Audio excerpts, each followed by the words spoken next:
Bayangin kita ngehayal nih, ntar sebelum tidur atau sesekali kita duduk menghayal, ya Allah, andai kata satu saat saya dimasukkan ke dalam surga, kemudian saya dapat giliran dipanggil, di absen untuk berjumpa langsung dengan Nabi Muhammad. Bayangin saat-saat itu nama kita dipanggil, Fulan bin Fulan, giliran kamu berjumpa Rasul sekarang. Ya Allah, nikmat apa enggak kira-kira? Luar biasa. Bayangkan ketika kita jalan, kita merangkak menuju, di depan kita ada hadratul Rasul sallallahu alaihi wasallam. Bayangkan ketika kita jalan dan semakin dekat, hidung kita mencium aroma wanginya Rasulullah. Bayangin ketika hidung ini mencium, ya Allah, wanginya Nabi Muhammad sallallahu alaihi wasallam. Bayangkan ketika kita semakin dekat, Rasulullah itu punya kebiasaan, beliau selalu mengucap salam lebih dulu.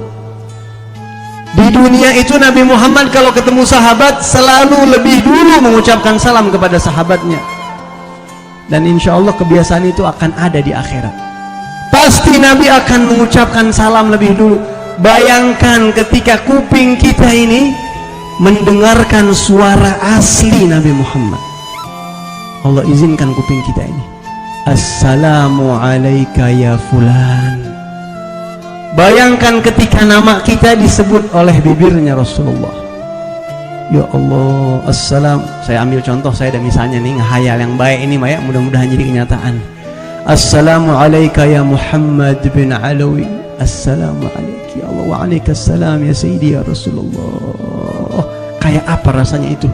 Deg-degan setengah mati, gemeter rasanya hati kita, berhadapan langsung dengan makhluk termulia sejagat raya, yang surga aja kalah mulia sama Nabi Muhammad. Surga itu kalah mulia sama Rasulullah.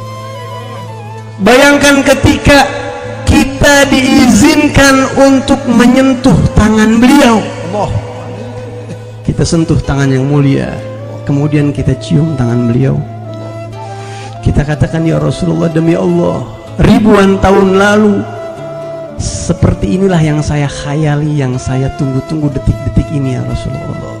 Bayangkan Nabi bertanya, bagaimana di surga, bagaimana keadaan kamu? Bayangkan itu semua. Dan ketika waktu habis, dikatakan yang lain, giliran yang lain kamu mundur. Pasti kita nggak akan tenang tuh ke surga tuh. Semua kenikmatan bidadari dan surga semuanya kalah dengan nikmatnya duduk di hadapan Rasulullah. Fi jannatin ma syagani min wasfiha illa likaunil hibbi fiha khayyama.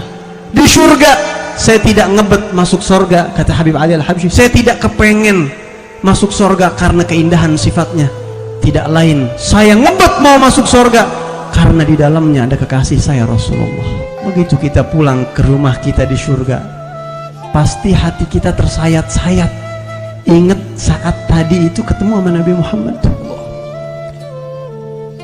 Lau anna sahba Zulaikha ra'ayna jabinahu la'atharna taqti'al qulubi 'alal aidi.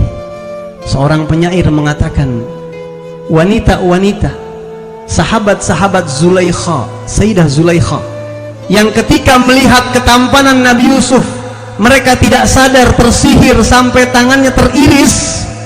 Andai kata mata mereka sempat memandang keindahan Rasulullah, niscaya bukan tangan mereka lagi yang teriris, tapi jantung hati mereka akan tersayat-sayat. Orang yang sudah melihat Nabi Muhammad seperti para sahabat, mereka sampai sakit-sakit nggak mau pisah sama Rasulullah.